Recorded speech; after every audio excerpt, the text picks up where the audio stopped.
From 6 Sports, this is the Dean Trailways fifth quarter. Good evening, everyone. Happy Friday to you. Happy playoff time. And welcome to the Friday night fiesta we call the fifth quarter and have for 27 years. Brought to you, as always, by our loyal friends at Dean Trailways Transportation. I'm Fred Heumann and always have been. Thanks for making us a part of your busy Friday evening. 9 weeks of the regular season in the books. This is really week 10. But the first round of the playoffs, 256 teams in the state with a dream, 33 of those teams from our area. We start, as always, with our big game.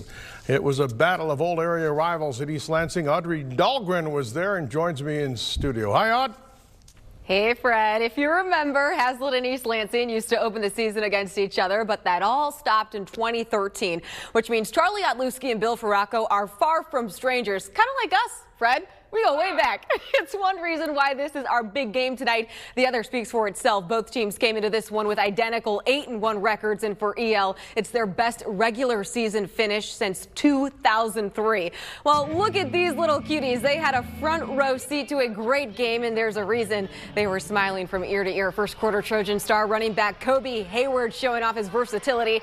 Cuts right, goes left, just breaking everyone's ankles before he's on his way to the promised land. 64 yards to the house. He's been a workhorse for them all season long. 14-3 East Lansing. Now to the second. Hazlet in the red zone. Quarterback Mitchell Mowat finds a wide open Hiram Tibbetts. And I mean, he was wide open for the easy score. Hazlet cuts EL's lead to 4. Trojans had 100+ rushing yards in the first. So what do they do to open the third? You know, give it to the one and only Hayward. He bullies his way into the end zone for a 4-yard touchdown. East Lansing in total control of 33-16. But in the fourth, the Vikings weren't letting their ship sink that easily. Mowat, the keeper, it pays off. His 5-yard scamper brings Hazlet within 11. Then 25 seconds later, the Vikings back on offense, and he hands it off to his main man Benjamin Britton, 33 yards. Vikings within 3, but that's as close as they'd get. Just a great game. For the second straight week, East Lansing survives a close one, and this time it's even more special because the Trojans aren't ready to see their season end. It's great to survive in advance. That's what we came out here for, and it was a dogfight the whole game. It was a shootout, and we're glad we finished the game, and it's on to do it. What did it mean to you to be able to pull out the win and hold on, especially knowing what happened last week against Okemos? It was another one of those. I mean, we reeled up defensively and played well at the end after being out of sorts a little bit, and really credit has to go to Hazlet. I mean, they did some nice things offensively that we had trouble with. Yeah, it was a good game, Audrey. A great one, but I got even one better. In fact, I debated this is the big game. Lansing, Catholic, and Olivet. This is going to put the whole show behind, but this game was so good, I got to show you these highlights. A rematch of the opening round last year when the Cougars won by 22. We pick it up just seconds left in the third quarter. Cougars with a 7-0 lead. Quarterback Josh Kramer to Mitch Gerber, who drives right over the pylon for a touchdown. 14-0, but this game was far from over. Olivet, Sam Heston with a handoff to Heath Flower. He's terrific. Muscles his way in, 14-7. Eagles back in the red zone, and it's Heath Flower again. One of the best backs in the area, right into your living room and into the end zone. Tie game. 3 minutes left in the game. A chance for the Eagles to take the lead. And guess who? Flower again. Open gap in the end zone. Olivet up 6. The Cougars battled right back. Kramer scrambles the long ball to his cousin, Zach Gillespie. Gillespie comes down with an amazing catch in the rain. That sets up a touchdown.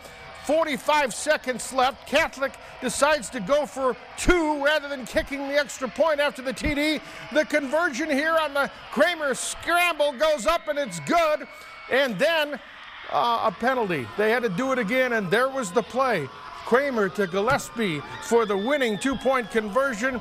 This Jim Ahern has some guts. Catholic wins 22-21, moves on to round 2. Is this game you're going to remember for the rest of your life? Oh, for sure. All these games I'm going to remember for the rest of my life, but this one's special. This one's special for sure. We've got a lot of character on this team. There's a great chemistry. I've been coaching for a long time, and that's something special. You don't always have that. What a game. All right, the Cougars take on the winner of this game next week. A very good Olivet Elsie team playing at Portland.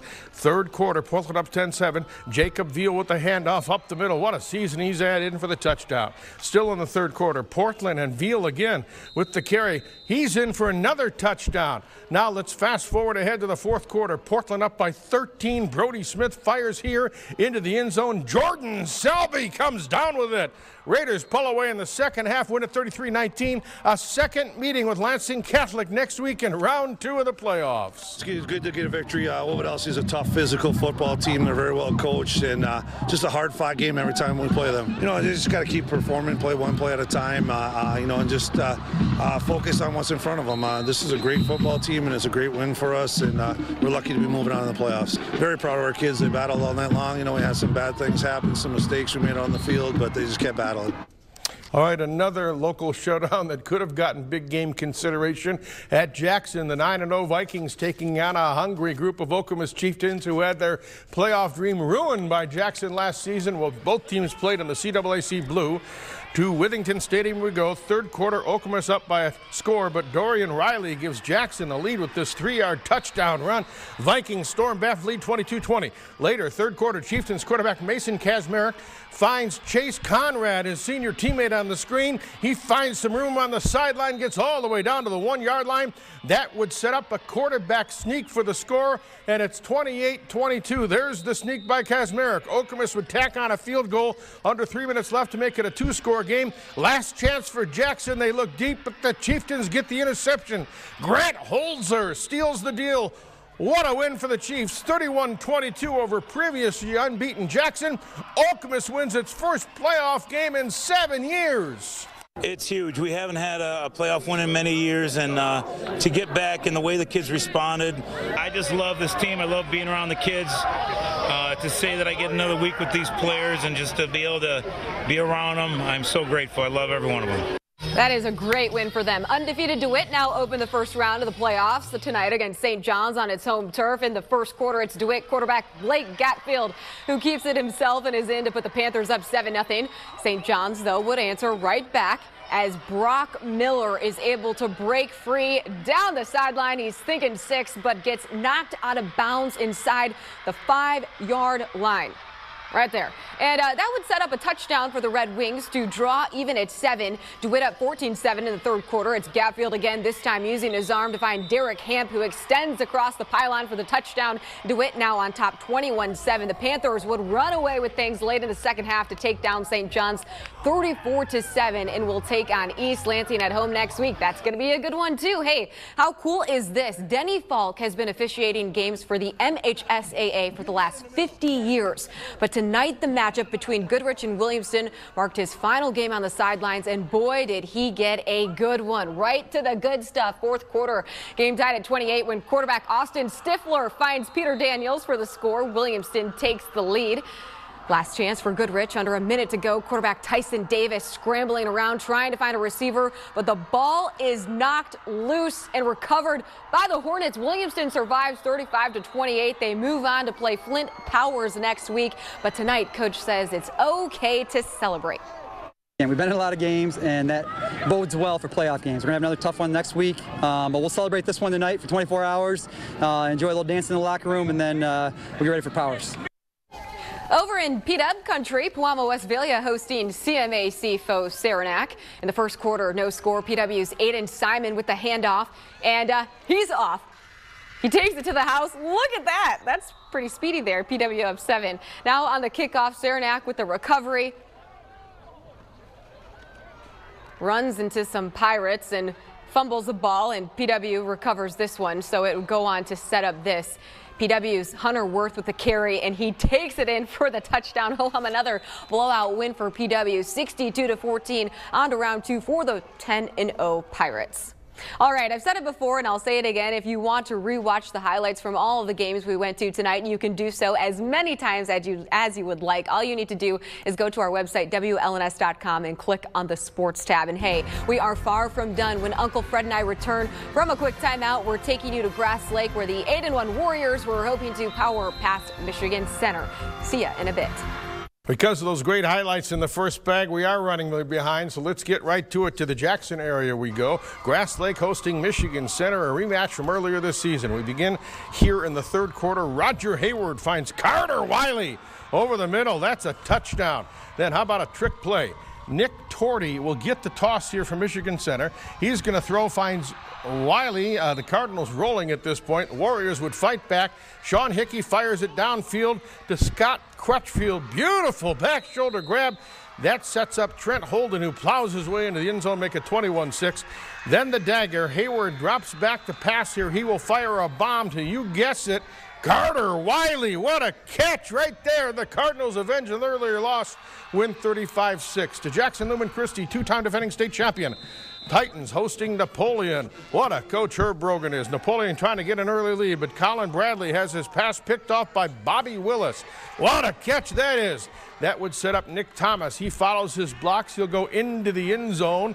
There. Now the Titans get the ball back, and it's Thomas again. He shoots up the gut, and he will go the distance untouched for another touchdown.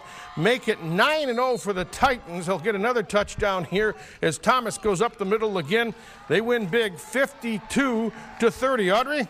All right, Fred, in Division 7, 7-2 Clinton on the road, squaring off against 7-2 Springport. Springport is feeling the Halloween spirit, I hope. Here in the first quarter, Springport quarterback Devin Strong finds Garrett Marshall deep for the touchdown. That makes it 7-6. But Clinton took control of this game offensively. Here in the red zone, they run a quarterback option. He pitches it to Noah Komar, who makes a miss, and he's in for the score. Clinton wins big in this one, 73-34. Springport ends the year at 7-3. Hey, the Morris Orioles were hoping to continue their dominant ways on both sides of the ball tonight, hosting Genesee. And it didn't take their offense long to get rolling. Already up 2 touchdowns. The direct snap goes to Hunter Nowak. Look at him find his holes and then turn on the Jets to outrace everybody to the end zone. 20-0 Morris. Next time the Orioles got the ball, it's Hunter Nowak again running around left end. This time he has to work a little harder for this big gainer. A 33-yard run inside the 5-yard line to set up another TD. Still in the first half, Mr. Versatility. There he is again, passing this time, finds his receiver Austin Eddington downfield, and he hits him in the end zone for a 26-0 lead. This game was never close. A 7th straight shutout, Fred, 57-0.